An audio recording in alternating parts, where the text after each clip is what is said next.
दक्षिणी दिल्ली की इन गलियों में घूमने वाले मोहम्मद इसहाक बहुत सारी चीज़ें ठीक कर देते हैं। हम गैस चूल्हे रिपेयर करते हैं, प्रेशर कुकर रिपेयर करते हैं और मिक्सी के जार वगैरह रिपेयर करते हैं। और ये चैन है जैकेट का, पैंट का, जींस का, ये सब हम लगाते हैं।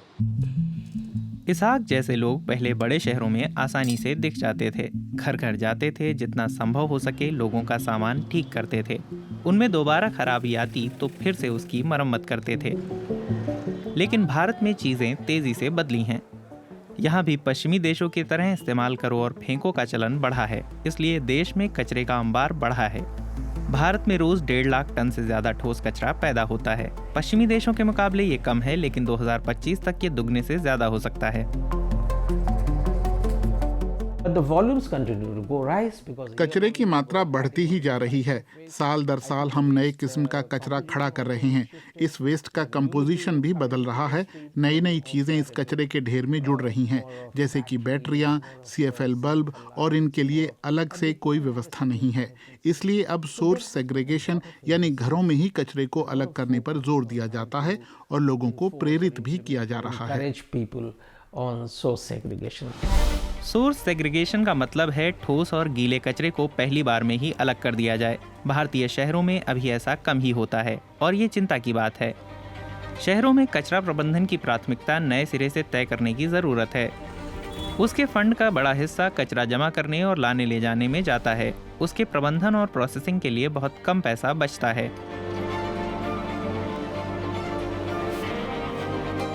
एक उद्योग जिससे बड़े पैमाने पर कचरा निकलता है वो है बॉलीवुड। फिल्म के सेट से लेकर बड़ी संख्या में लोगों को दिन में 3 बार खाना मुहैया कराने वाली केटरिंग सर्विस तक अपार कचरा जमा होता है। आमतौर पर ये सीधे कचरे के ढेर में फेंकवा दिया जाता है, लेकिन इस फिल्म सेट पर आज नज़ारा कुछ अलग है। असल में हमारे पास करीब 150 लोगों की टीम है जो रोजाना सेट पर होती है। आने जाने वालों को मिला लें तो दिन में करीब 200-250 लोग हो जाते हैं। पहले उन्हें फर्क नहीं पड़ता था, लेकिन अब वो सुनिश्चित करते हैं कि लोग इसे समझें। अब उन्हें पता है कि हमारे पास 2 कूड़ेदान हैं और कचरा अलग अलग डालना है। दिव्या रविचंद्रन शूटिंग में होने वाले कचरे के प्रबंधन से जुड़ी एक कंपनी स्क्रैप की मालिक हैं। 2017 में ये कंपनी शुरू हुई थी। इस तरह के एक शूट के दौरान 15,000 से 30,000 किलो के बीच कचरा निकल सकता है। औसतन 8,000 से 10,000 किलो तक का कचरा एक ही महीने में जमा होते हुए हमने देखा है। Every single month. स्क्रैप का पहला project Weekender NH7 music festival था। 2 दिन के इस कंसर्ट में कंपनी ने 7 टन से ज्यादा कचरे को ठिकाने लगाया। उसमें से 80% कचरे को प्रोसेस किया, वरना वो कचरे के ढेर में ही जा गिरता। दिव्या कहती हैं कि वो खुद हर साल सिर्फ 100 ग्राम कचरा पैदा करती हैं। इस तरह उनका लाइफस्टाइल जीरो वेस्ट वाला है। जीरो वेस्ट लाइफस्टाइल का लक्ष्य है जितना संभव हो कम से कम या बिल्कुल भी कचरा नहीं करना। इसके समर्थक जीवन के सभी पहलुओं पर इसे लागू करते हैं, जैसे कि वो खाने की बर्बादी से बचते हैं, कम उत्सर्जन वाली यात्राएं करते हैं और चीज़ों को कचरे के ढेर में जाने से रोकने के लिए उन्हें दोबारा इस्तेमाल में लाते हैं। 2016 में मुंबई के देवना डंपिंग ग्राउंड में लगी आग हफ्ते भर तक सुलगती रही।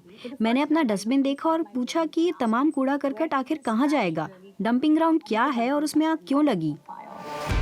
नेटफ्लिक्स की फिल्म चंडीगढ़ करे आशिकी के सेट पर स्क्रैप की ये टीम न सिर्फ कचरे को अलग कर रही है, बल्कि वो कचरा प्रबंधन सिखा भी रही है। बड़ी मात्रा में पैदा होने वाले कचरे को कम करने का एक तरीका ये है कि प्लास्टिक के जगह ज्यादा टिकाऊ मटेरियल इस्तेमाल किए जाएं।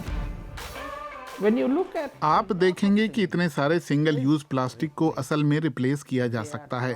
वो अनिवार्य नहीं है, वो इसलिए इस्तेमाल में है क्योंकि हम दूसरी चीजें नहीं आजमाते हैं और हम उनका इस्तेमाल जारी रखे हुए हैं। शूटिंग या अन्य बड़े कार्यक्रमों से बचे खुचे खाने को स्क्रैप स्वयंसेवी संस्थाओं को दान कर देती है। आता है कि हम सिस्टम से बांट देते हैं। जैसे एग्जांपल यहाँ 300 फैमिली है, ये पूरे एरिया में 300 फैमिली है और 200 बच्चे हैं। तो हम लोग कोशिश करते हैं कि सब चीज़ें सब बच्चों तक जाए। मतलब मोस्टली 30-40 बच्चे ले जाते हैं। इसहाक की आय और उनके जैसे कारीगरों की रोजी रोटी कम हो रही है, लेकिन आज उनके काम की ज़रूरत पहले से कहीं ज़्यादा है। इससे हम कचरे के अंबार को कम कर पाएंगे। पुराने दिनों की तरह चीज़ों को दोबारा इस्तेमाल के लायक बनाने के तरीके फिर से खोजने होंगे। इसी तरह हम उस कचरे के ढेर से उबर पाएंगे जो हमने खुद पैदा किया है।